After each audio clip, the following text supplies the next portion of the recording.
more. This webinar will be recorded. I hope everyone is okay with that. And we have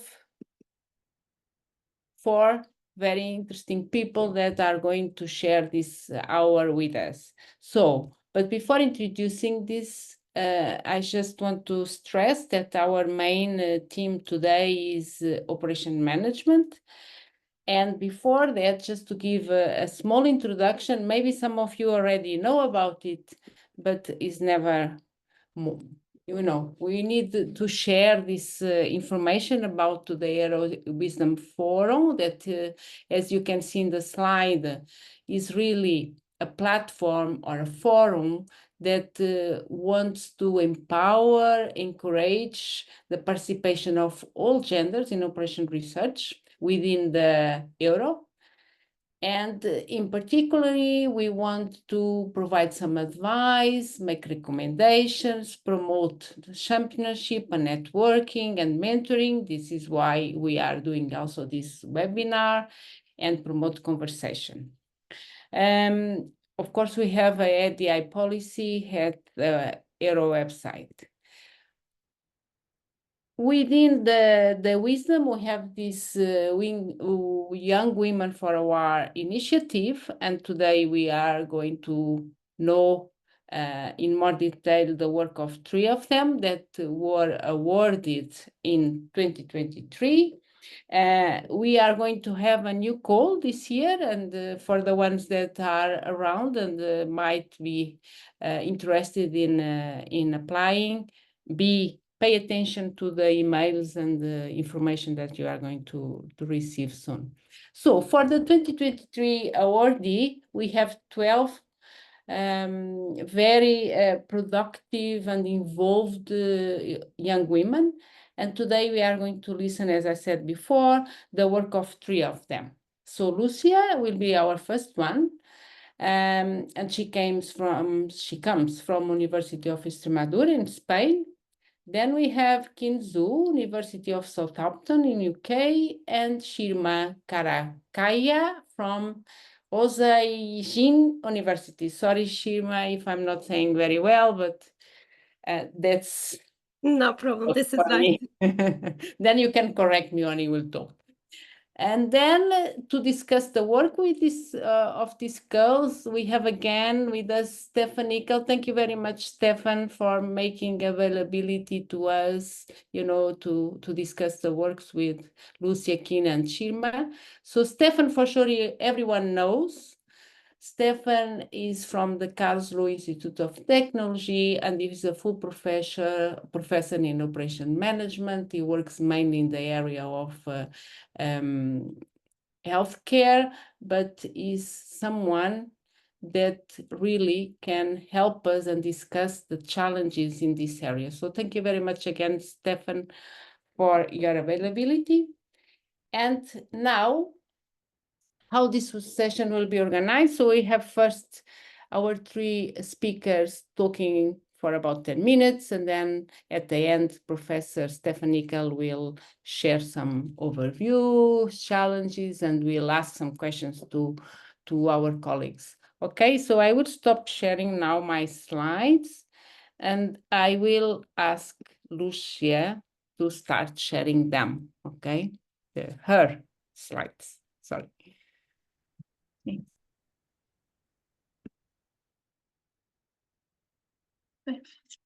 Do you see it well? Yes, we can. Okay. We can. Go ahead. Perfect. So I'm going to talk about maintenance modeling in systems subject to multiple degradation, which is mainly the topic of my PhD thesis. And we are going to focus in different system configuration. So first of all, the main motivation is to try to avoid some critical failures that we could find in these engineering structures, such as an aeolic park, nuclear centrals, or just buildings or bridges. So each of these engineering structure has different configurations, so we should apply different maintenance on them. So the first thing is to try to adjust a degradation model to each situation. And since we are dealing with degradation, the most used degradation model process is the gamma process, because it's a model which has non-decreasing degradation, as happens in the real world. So we are going to use mainly this process, which has this density function, and it has good properties such as the increments are gamma distributed and independence. So another important feature is that we have a closed form for the first heating time, which is the time at the first time at which a certain process reaches a certain degradation level, which is so useful to model the maintenance policy of each system. Another model that is also employed in the literature is the binary degradation model, but this time we also have good properties about the increments because they are independent and normally distributed and stationary. But now it doesn't fit well when we have when we are modeling degradation, because it has ups and downs. So we can use it to model some kind of structure that are subject to critical failures that may have ups and downs. So it's a little bit different. And we also have a good property, which is a closed form expression for the first heating time, which follows an inverse Gaussian distribution.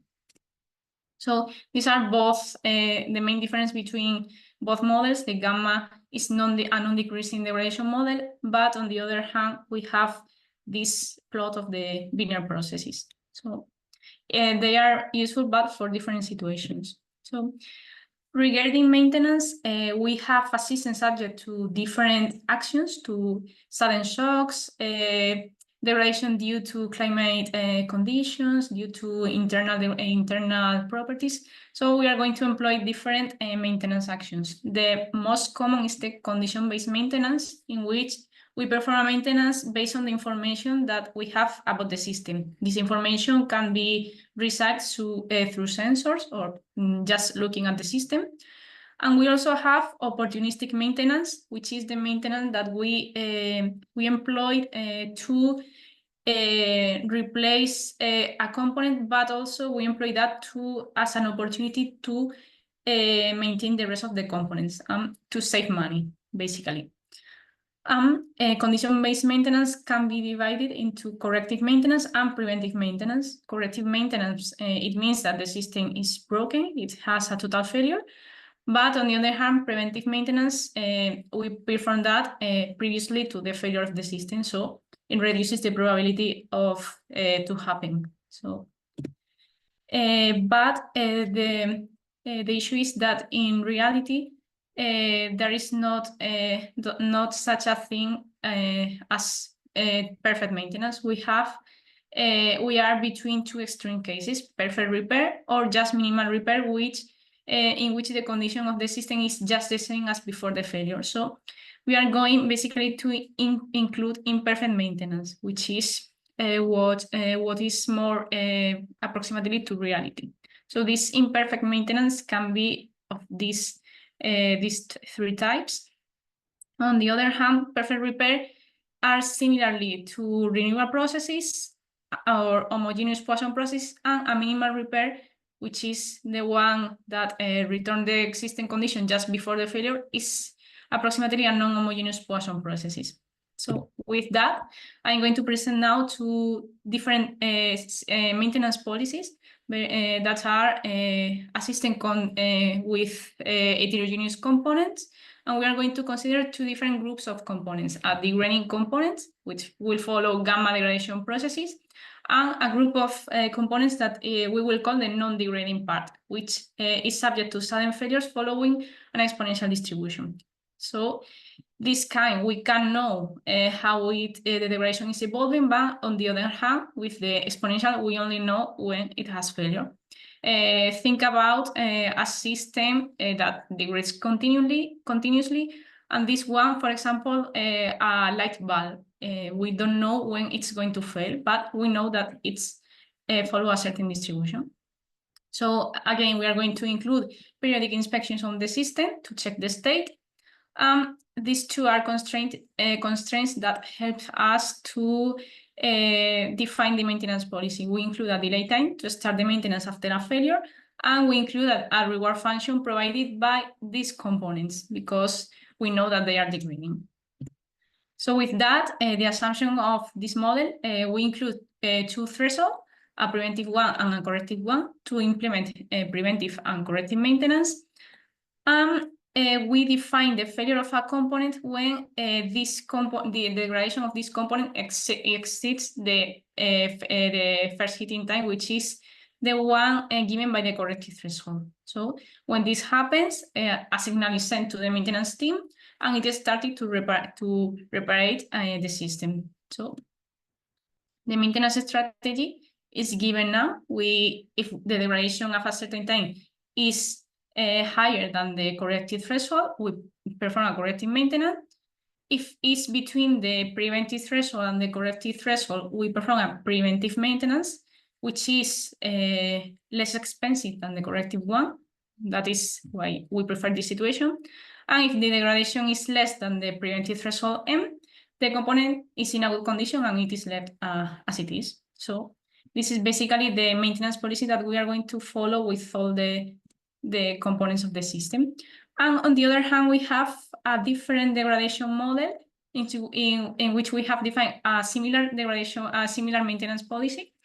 But in this case, the arrival of the degradation processes, they are not all the components at the same time. I mean, the degradation will arrive at different times. These times are given by a random process, in this case, a short noise Cox process, and we have different points, starting points. So we are going to have also the gamma processes, but they are displaced with a certain shift. So we also include the corrective threshold and the periodic inspection each a certain time units. So the degradation model is something similar to this. We have this gamma process, and this is the shift of the process, the time until the second shock starts and degrades the system. So we have, in terms of modeling, it's a little bit different, but the maintenance policy is very similar. So we have, this is the time until the preventive threshold is reached in this process, and this is the time until the corrective one is reached. And the same for all the processes. So to give a numerical example of this last policy, we will consider gamma processes, all of them with the same scale and beta parameters. So we are going to include two different models, random effects on the beta parameter, following a uniform distribution. And we are going to define the time of the Cox processes will follow a Poisson distribution with these parameters. So the intensity of our process will have this expression. And we implement also some cost parameters for the maintenance policy, which is the preventive cost, the corrective cost when we reach a certain level, and the cost of its inspection. And this is the cost that we have to pay when the system is in a downtime. So we have these four parameters, cost parameters, and with that, we are going to compare these two models, the one with random effects and without random effects. So in the first model with a deterministic beta, we have this situation. This is the cost model with the previous parameters. We optimize this using a search algorithm, and we have that the optimal time between inspection is 6.33, and the optimal preventive threshold is 6.14. The optimal expected cost rate is around 35.3 monetary units per unit time. And on the other hand, we have the cost model considering random effects. We can see that the optimal time is very similar, but now the preventive threshold is a little bit lower because it means that we need to inspect the system more frequently than before when we have these random effects.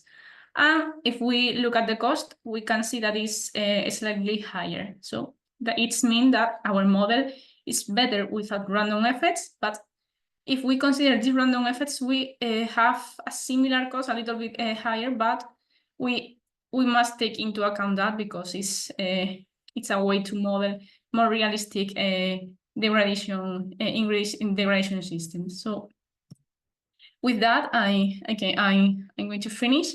And as conclusions, we have developed in this presentation 2 different models. The first one combining condition-based maintenance and including a delay time to start the system and a reward function. And on the other hand, the same condition-based maintenance policy has been applied, but considering random effects when there is a shift in the arrival of new degradation processes. And as future work, we are going to try to look for analyze different structures of multi-components, dividing these components into different groups, considering, for example, parallel or chaotic systems. And of course, using the COX process, we want to extend that to another self-exciting processes like the Hox process, which means that when we have a new arrival, the probability of failure is going to increase. So these are mainly the future work and some references that we have used to develop this work. That's all. Thank you very much for giving this opportunity of sharing my work, and thank you to all the Euro and Wisdom organizations. Thank you very much, Lucia. Before, Stefan is already saying hello, yeah, congratulations. But before we go to Zhou, I will ask you to introduce a little bit or talk a little bit about yourself, yeah? So we can understand what you are doing. Okay. Nice. So I did my bachelor in mathematics at the University of Extremadura. And also after that, I did a master on statistics, but more theoretical. After that, I involved in the PhD, which is more applied. Now, PhD in mathematics, but my supervisor was working on operations research and also deals with maintenance and degradation modeling. We are doing this kind of things now. You are almost finishing your PhD, yeah? Yeah, I have finished that. Yeah, okay, yeah, that's it. Yeah. Thank you very much, Lucia. Thank Stefan, you prefer to talk at the end, correct? I was told to do it at the end. Yes. Okay, yes, but I'm more flexible, you know. But yeah. Always do as told. No, I think we do it at the end, so then it's Yes. also fair. Otherwise, we use too much time. Okay. So now, Zhou, can you please share your slides?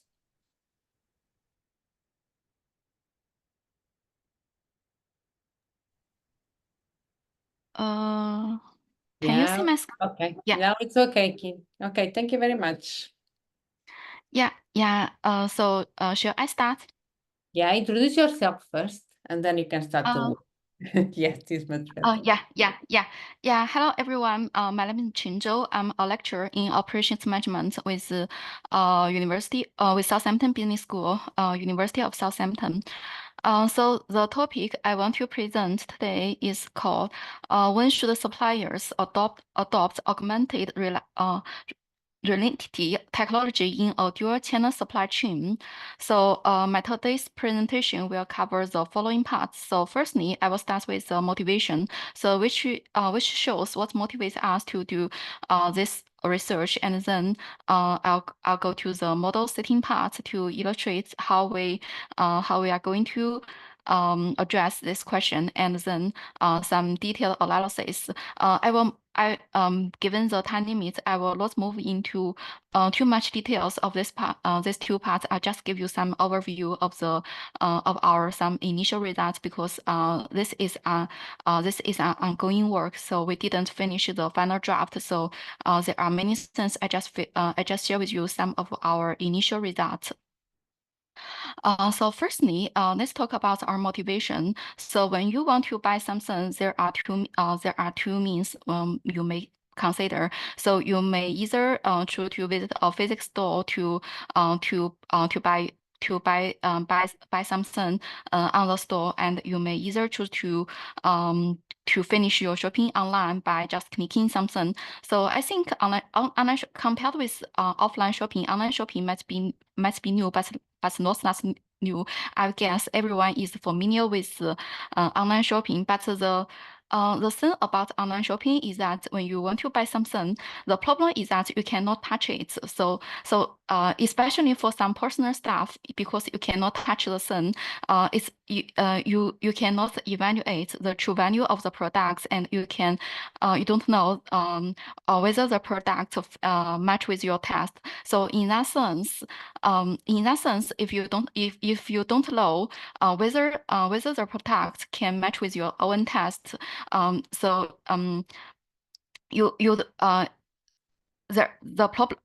the problem comes. So in nowadays, most sellers are so generous to offer full refund policy. So if you when you receive the product and find that you don't like the product, you may choose to return your product. So here is a survey conducted by Statistics, which shows that how common are online returns. So from the table we can see. So for instance, in India, 73% of customers would choose to return the products when they found that they finally didn't satisfy with the products they purchased online. And in China, the return rate is about 76. So we can say the return we can say different countries. We can say the return rates in different countries vary, but we can say the table the return rates in different countries are very high. So what are the possible challenges for online returns? So because we can, as I mentioned, most sellers offer full refund policy. So which means that if you are not satisfied with your purchase, the seller wouldn't need to full refund the price you purchase for the products. And in addition, in order to deliver a product to your house or to anywhere, the seller need to bear the transportation cost for product return and product delivery, and many admin costs for the operations of for managing the operations of the selling of the product and etc. So to address those challenges, many sellers start to adopt AI technology into their shipping. So for instance, let me give you some example. So for instance, IKEA Place app use AR to let furniture shoppers to view furniture at home. So you can see from the figure, you can see you can scan your room and show show the dimensions of your living room, and then you can see how your furniture would fit, and it reaches 98% of accuracy. Another example is Tape Painter. So Tape Painter is an app that uses AR to let its users virtually paint the wall. So using this app, you can identify which color you would like to you want to use if you want to pen which suits the best for your room. So the platform has many millions of downloads. Even only US users can purchase pen online. Its AR feature is accessible to users from over 100 countries. So with using this AR technology, it can because of these features, it can greatly reduce your uncertainty and the product match of your products. However, there are also some problems associated with such kind of technology. The main problem is the data privacy risk associated with such kind of technology. So for instance, if you want to use such kind of technology, you need to share your personal data. So in that sense, if you need to share your personal data, there kind of privacy because of your data might be used on may be used for commercially, and because no one can guarantee the party can will protect your data. So in that sense, customers, so if you choose to use this kind of new technology a lot, you may have privacy concerns because of your you may consider whether you want to share your own personal data with other third parties or etc. So you have privacy concerns in to use such kind of technology. So from the perspective of the firm, so online signers can use the AI technology to improve customers' valuation for the products, such as product match, but at the same time, customers may have privacy concerns. So if the firm doesn't use such kind of technology, customers may have customers may have high returns of the products. If customers use such kind of technology, they may have privacy concerns. So here comes with our research questions. So we examine this scenario from 3 perspectives. So from the firm, whether it is always beneficial for the firm to implement such kind of technology. So given the concerns about customers' returns and privacy, so given the trade-offs of customer return and the privacy, whether it is always beneficial to implement such kind of technology into their own business. So if lost, under what conditions that such kind of adoption is not profitable for their own business. So because of the supplier competes with the retainer on the same market, so we investigate the question from the perspective of the retainer. So because it poses a direct competition on the market, so we investigate the question from the perspective of the retainer. So whether it is always harmful for the retainer if the supplier adopts such kind of technology. If lost, under what conditions can the retainer benefit from the supplier's adoption? And then we investigate when the implementation of this kind of new technology can be a win-win solution for those 2 parties.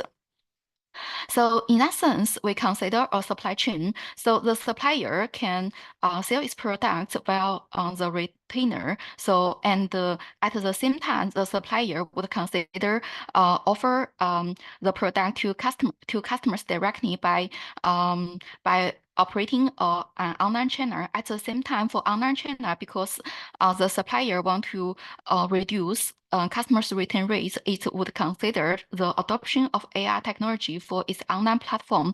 So for this simple setting, which we want to investigate when, so if we use A to denote the adoption of technology, if we use N to denote the case of loss adopting the technology. So with a simple because of the model formulation process is too technical. I omit that part into the model. So we just consider the 2 scenarios, which are the scenario with AI technology adoption and the scenario with loss implementation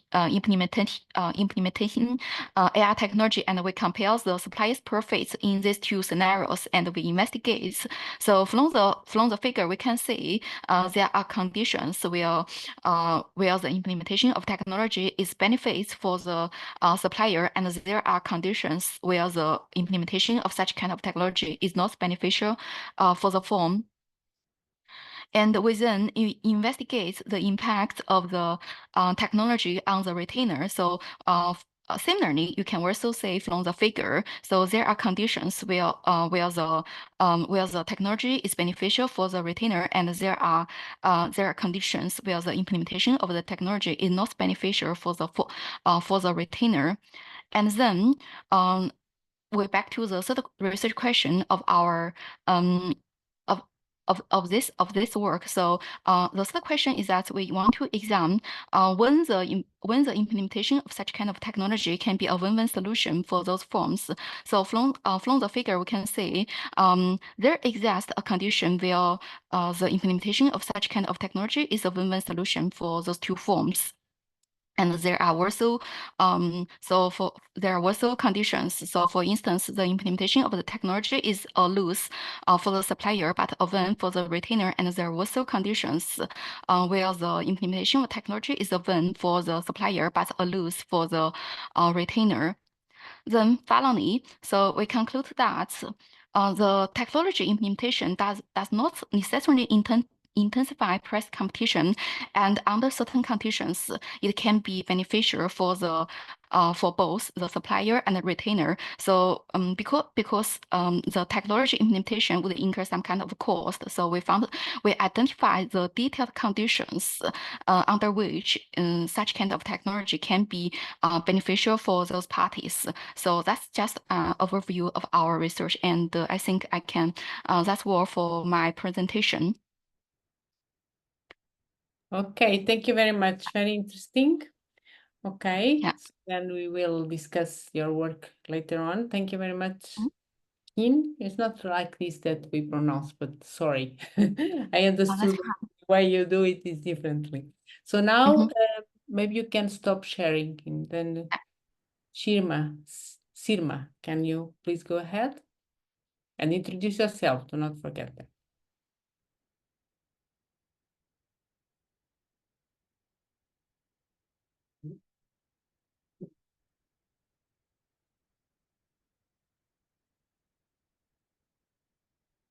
Okay. Yeah, okay. We are seeing it, but not in presentation mode. Maybe you can now put to it see it now? Yes, now it's fine. Thank you very much. Okay. Go ahead. Good afternoon, everyone. My name is Karakaya.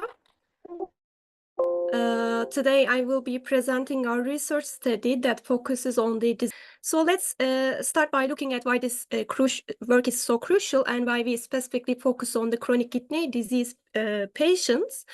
Maybe most of you don't know, but actually chronic kidney disease is a global health problem.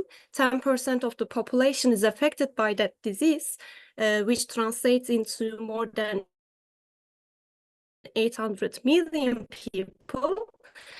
And for these patients, the treatment options are very limited. One of them is that treatment 3 or 4 times a week. And if somehow they face interruptions in their treatment, then this may have some fatal consequences.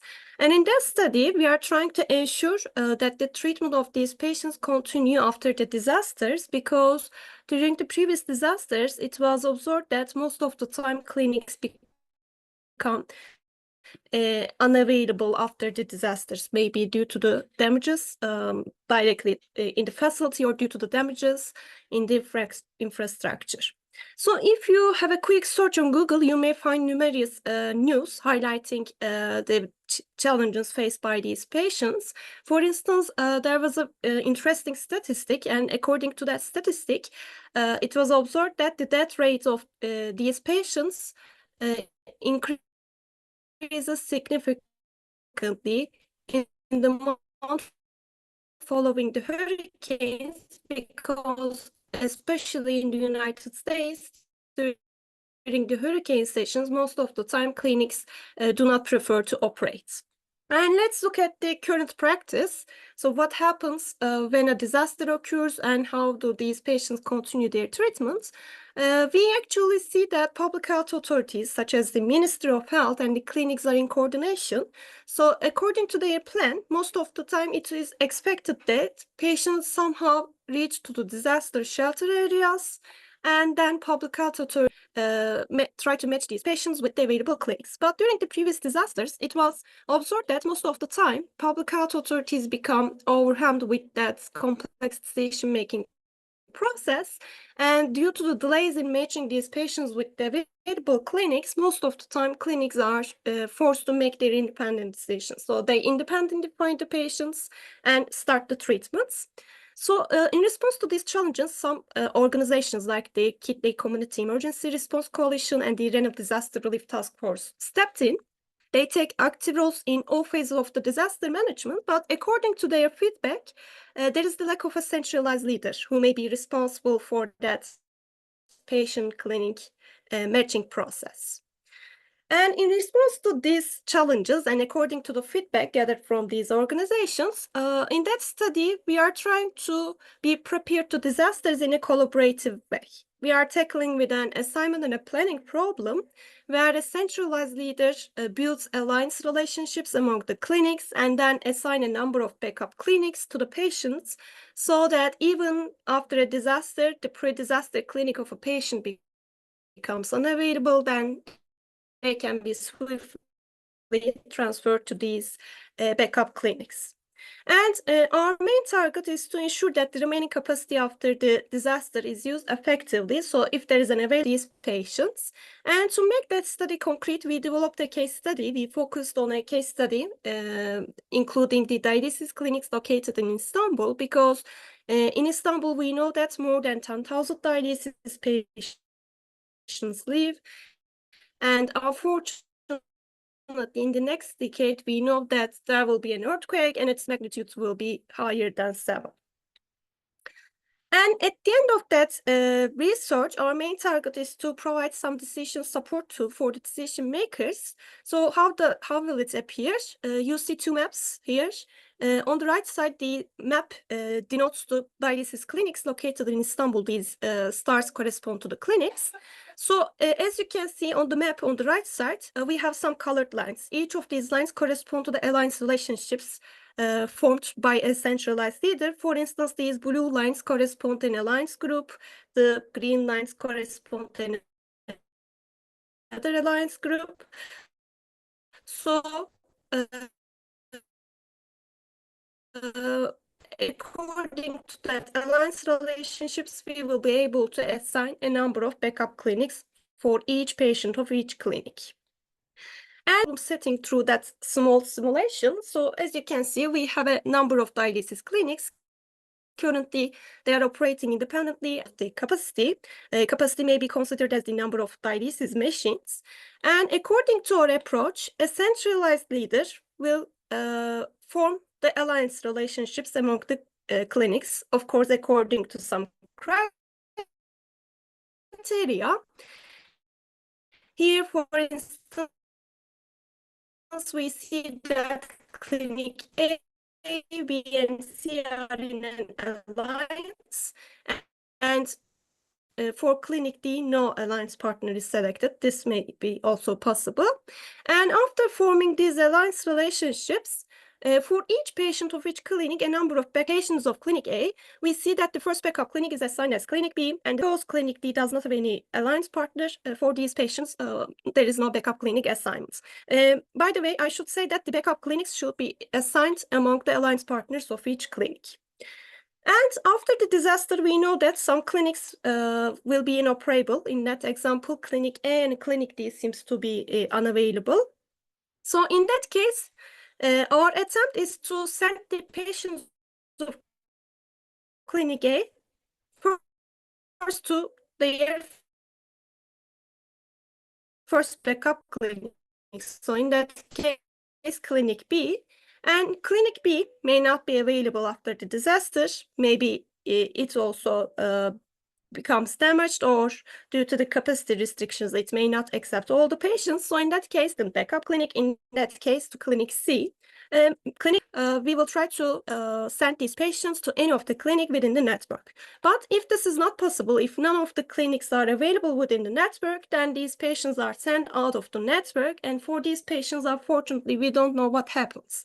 So we are not able to ensure the treatment continuity for these patients. And our main target is to minimize such patients after the disaster. So we propose a two-stage approach. At the first stage, which corresponds to the pre-disaster setting, we set the alliance relationships among the clinics, and then we make patient backup clinic assignments. And while making these decisions, we know that there is some uncertainty regarding the post-disaster clinic capacities.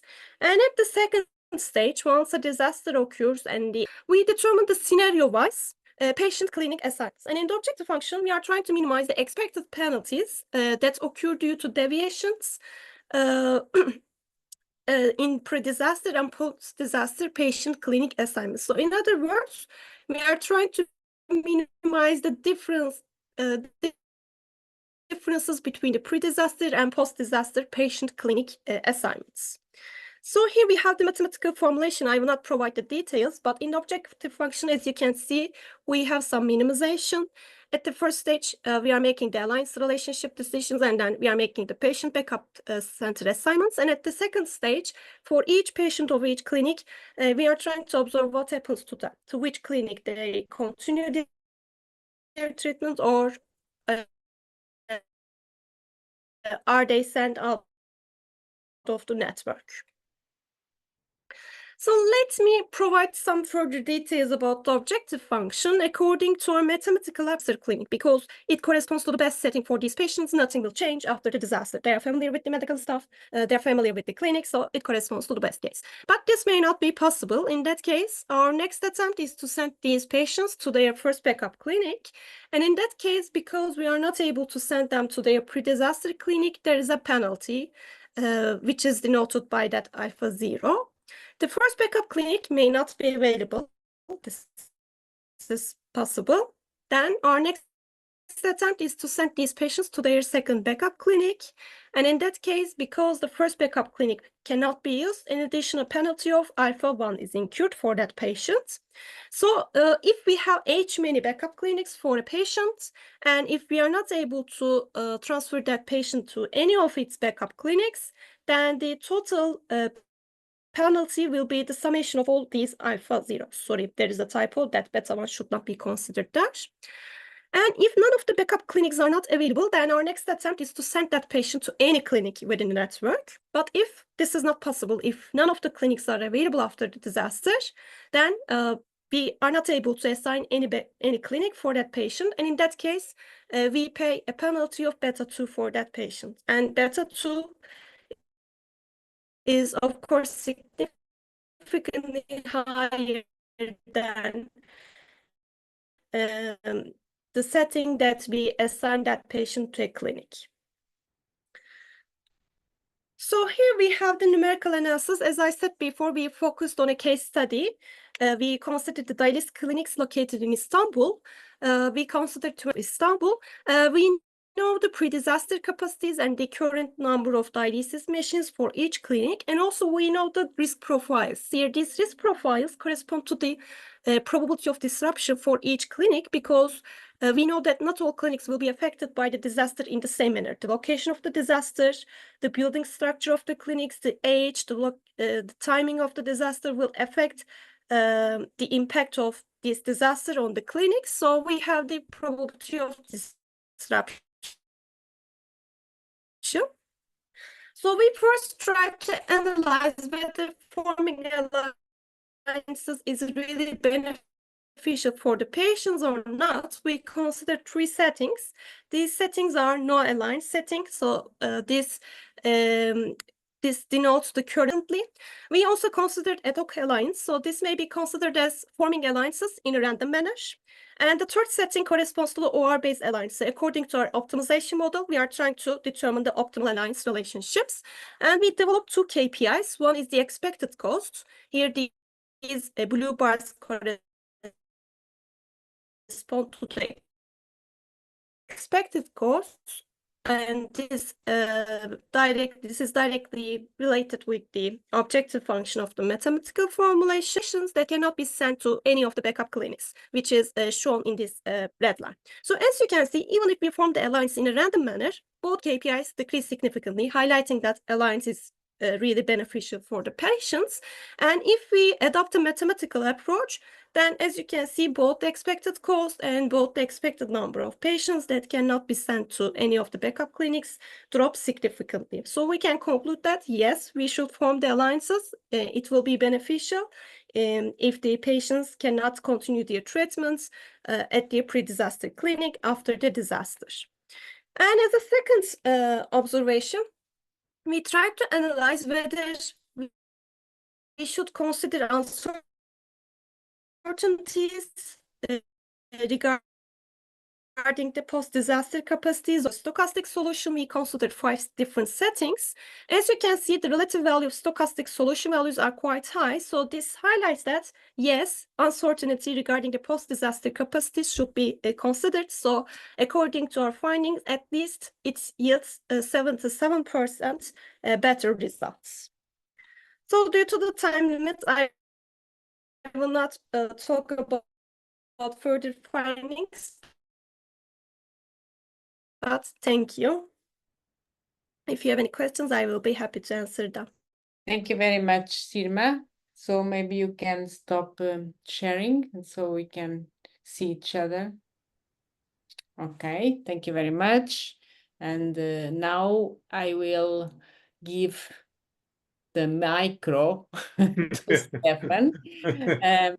But before, I just want to thank the 3 colleagues that were very interesting works in this area and very diverse. So, Stefan, please go ahead.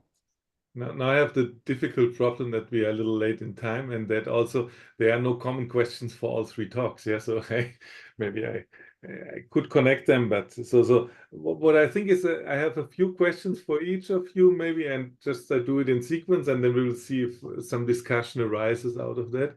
So Lucía, I would like to start with you. So I like the mathematical modeling very much, but it's a very straightforward statistical approach, right? I mean, it's really like pure. You look at the distribution, and the topic, I think, of the webinar is more operations management. So in the end, we want to see if the operations really work like we hope statistics approximates it, right? So the one question I have is, you showed in the beginning these different areas, like whatever bridge construction, I think, or was it atomic power plant or large sites?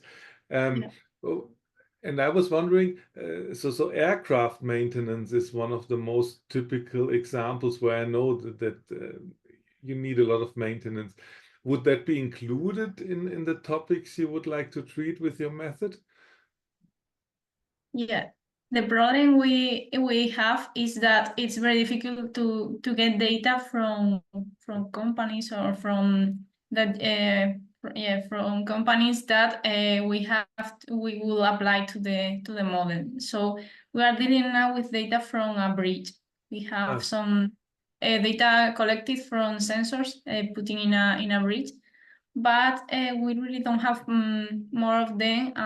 Of course, in aircraft, it will be interesting, but I think it's difficult to obtain them.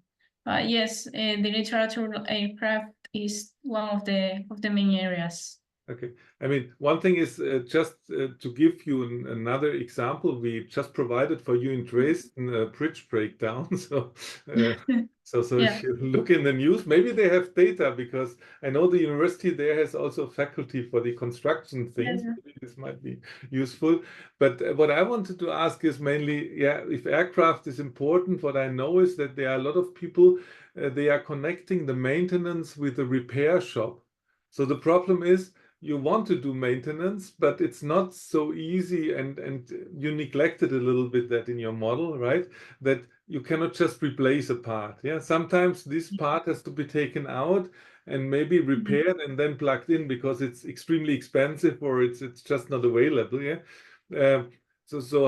Did you have some ideas on to connect that? Because then, I mean, somehow you are lost at the moment. You just have points in time with a penalty.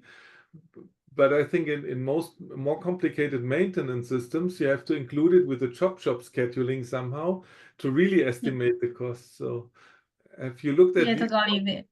Yes, the real maintenance will be much more complicated than that. And of course, instead of having perfect repair that we change a component, we will have a continuous maintenance there and try to prevent the failure on that by not just replacing it. But in this case, we include that in the model because it simplifies a lot the results, and it was not with real data. But in reality, we will have that imperfect maintenance instead of replacing everything. So yeah. But what I was wondering is if for all these parameters you need, like also the cost of a repair component or the time where you don't have your component, why you don't use like a simulation approach just to simulate something and maybe do then sampling, and starting from the sampling we can continue with the statistics again. Yes. I mean, so maybe this would be a better approach. Okay. Thank you. And then the last question for you. So I have for all of you 20 questions, but I don't ask you all of them. So because I was trying to listen. So what I was wondering is, as Anna said, I'm also working in healthcare, and one of the big things is emergency room investigations. And the funny thing is, I mean, we shouldn't compare humans to components, yeah, but these imperfect maintenance is also something which is used in healthcare. Like if someone who is already ill enters an emergency department, you cannot expect that this person leaves healthy.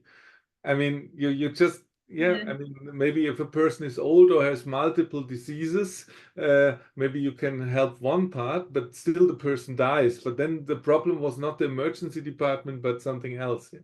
And what I was wondering is if this degradation of illnesses or of conditions, are you aware of anything that someone looked at that in emergency departments? Because you could also, instead of a triage system, look like you cannot keep this person more than 1 hour somewhere. Degradation would be.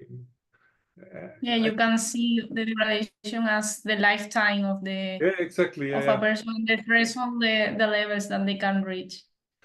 But have you seen any applications of your models to emergency departments? No, not really. No, I have seen some parallelism, but not really that model.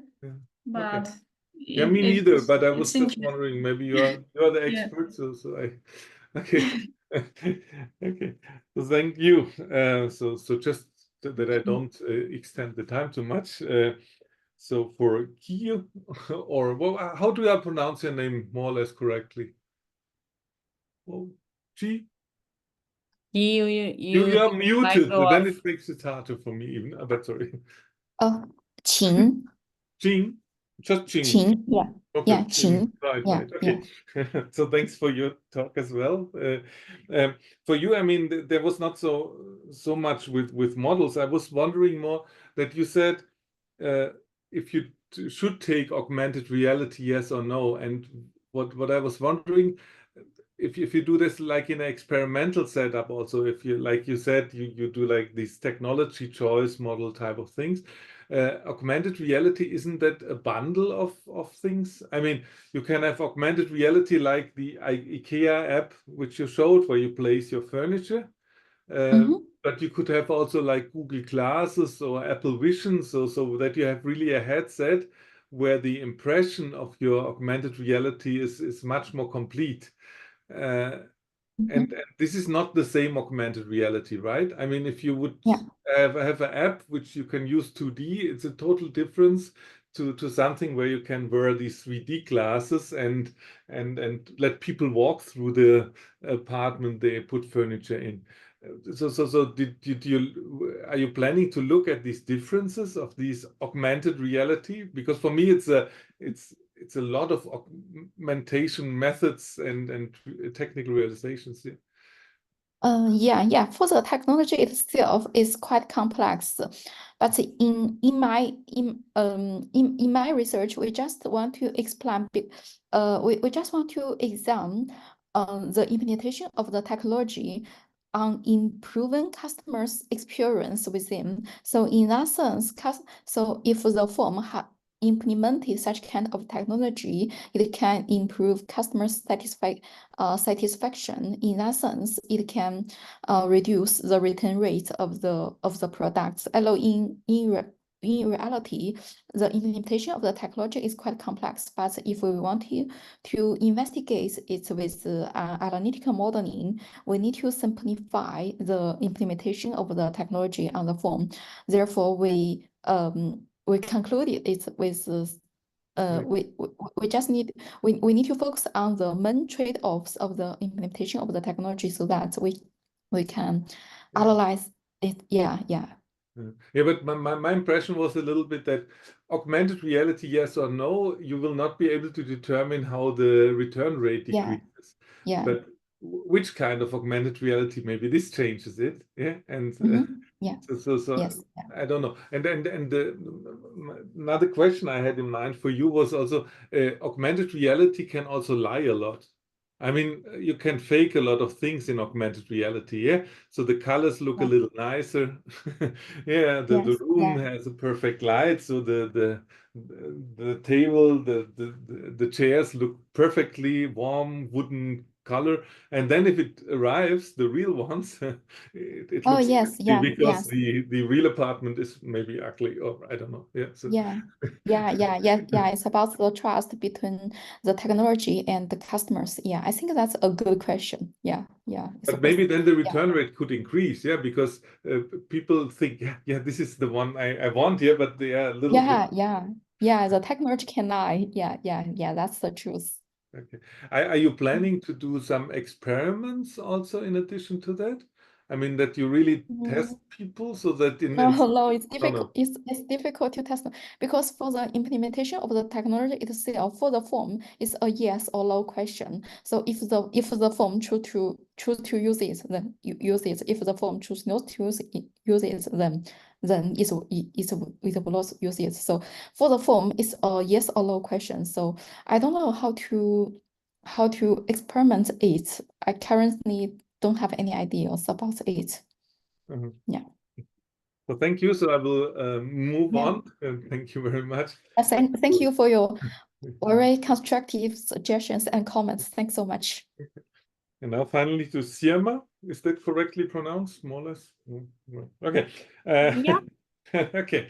So the interesting thing, this is the closest model to something which I would call a location model a little bit. So this is nice. But then I would have also maybe 30 questions. But so one thing would be a little bit talking about the objective function, right? So the main idea, right, is you have people getting dialysis, and you want to have the people also to have access to dialysis so that they don't die after whatever event happens, right? So there's some disruption in the system, and you just want to have it. Okay. So on the very first step, of course, a hospital system in a country should already be designed that you have backups, right? And this is probably one of the biggest problems that no one thought about that. So in that study, in our study, we excluded the hospitals because, after the disasters, some rescues need dialysis treatment due to the acute syndrome. I don't know the medical term of it, but we assume that these hospitals are assigned to these patients, and we are all dealing with the chronic kidney disease patients. So we are considering the private dialysis clinics, but of course hospitals need to be considered because they correspond to the greatest capacities. Yeah, okay. No, but what my experience was, I mean, your voice is sometimes a little bit disrupted, so it's a little difficult, sorry. But that also in Germany, people looked at how hospitals are located, and they are not located that you can easily have access to backup. This is really strange. One always thinks the hospital will always work, and if it's not accessible, sometimes the backup hospital just doesn't exist here. But I was wondering about these objective functions. So because for me, the simple goal would be still get after a disaster, most people also dialysis, right? Yes, this is quite relevant with our objective function. Our main target is we are making some decisions before the disaster, and after the disaster, our main target is to send these patients to predetermined clinics so that they can be swiftly transferred. That's why we are trying to minimize the deviations that occur before the disaster and after the disaster. Yeah. But I was wondering with the costs, I didn't have time to look in the detail in the models. I was a little bit afraid if you have different cost factors that you can get solutions which are cheaper where less people get access to dialysis. Yeah. Yeah, So due to the time limit, of course, I couldn't talk about all the details, but in our study, we are considering all these parameters. Okay, good. Because what I know is then as soon as you put penalties like also on lives in an objective function, you will always find situations where it's cheaper to let people die. Yeah. This is, Well, I mean, this is not nice. I mean, yeah, but yeah. I mean, But in our mathematical optimization model, we don't minimize the number of deaths because the capacity is restricted. We know there is a post-disaster capacity such as it is equal to C. So we are trying to rescue C many patients. It's not possible to save C plus 1 many patients. Okay, and my final question then, but I would have more details, but time is short because I would really like to understand that model more. But was a little bit for me. I mean, with the I was also here wondering if you don't have, if you wouldn't need optimization simulation solutions, because you assume which is the backup, but if a catastrophe happens, maybe your backup is destroyed. I mean, so I didn't see yet how you figure that out. So I was wondering a little bit about these perspective things.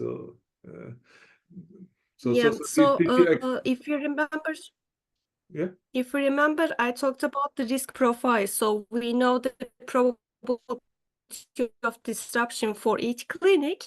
Yeah. And based on these probabilities, we are setting some scenarios, a number of possible scenarios. And based on these scenarios, we are trying to find the optimal decisions. And of course, yes, it is possible that none of the backup clinics may not be available after the disaster, but we are trying to minimize the possibility that these patients cannot be assigned to any of the backup clinics. Yeah, okay. But the problem is always if you minimize expected, you might maximize the damage in some regions. And I'm not sure really if you look at it from a humanitarian point of view. You see, I mean, in some maybe in overall in the average, your objective works nicely, yeah. But maybe a few areas are very much affected. And some others are nearly not affected there, then this is the same average, like if everyone would be the same affected. But probably it's hard for people then to live with a solution like that, even if the expected value is the same. So I was wondering if you shouldn't bound the maximum value somewhere. You see, I mean, yes, you're we go too much in details. That approach. Okay. So you are talking about the equity, somehow equity. Yes, but we then thought that each patient needs to be treated equally, because saving some patient from another region does not mean saving another patient from another region is a worse approach. So we treat each patient equally. All regions are equal for us. So according to our approach, it doesn't matter from which region we are rescuing the patients. Okay, but if overall you're right, yes. The equity capacity also may be included. Yeah, the problem is if the capacity is lower than what you need at some point in time, which might happen in a catastrophe, some people will just not get treated. And then if this is unequal, okay. So I'm sorry, but you see, at least I listened, I think, and thank the three of you again. Yeah. So we took a little bit more time. I think I took only 2 minutes more than I should, but so I hand it back to the boss. Anna. Thank you very much, Stefan. It was a very interesting conversation, and for sure they can bring home some ideas for developing the work. So, and this is really the objective. So I really thank you for this. So before we finished, I'm just going to pass some information. All right. I think you are seeing my screen, yeah? Am I right? Yeah. Okay, so what's next after this event? We have another webinar in the 14th of November, and this will be dedicated to more data analysis. So the chair will be Dolores Morales, and Andrea Lodi will be the one substituting Stefan. And we have, again, 3 young women for OR, Emilia, Kubra, and Mariana. So I hope you will all participate also in this event. And then we have in December our winter event where we hope to see everyone. I just want to make again a note to the paper that was published in JORS, that is a result of some research that Wisdom has done. So please look at it because it's a very interesting paper and we can learn a lot. Now, to finalize, I want to thank again Stefan, Lucia, Chin, and Sirma, okay? And of course, all the support from Wisdom, Nuncia, Tatiana, Paula, and all of that have been working to make this event a success. So thank you for all. And now, stopping sharing, I would say that we need to take a picture, because otherwise Nuncia will say, what about the final picture, yeah? So please, if you can, put your cameras on, okay? And so we can take a final picture. Paula, I'm behaving, yes? And so I will try to do it. Thank you very much. Okay, again, because now we have one more. Okay. And I wish you all a great weekend. Thank you, Stefan. Thank you, Lucia. Thank you, Ki. Thank you, Sirma. And thank you all for being here. And have a nice end of the day.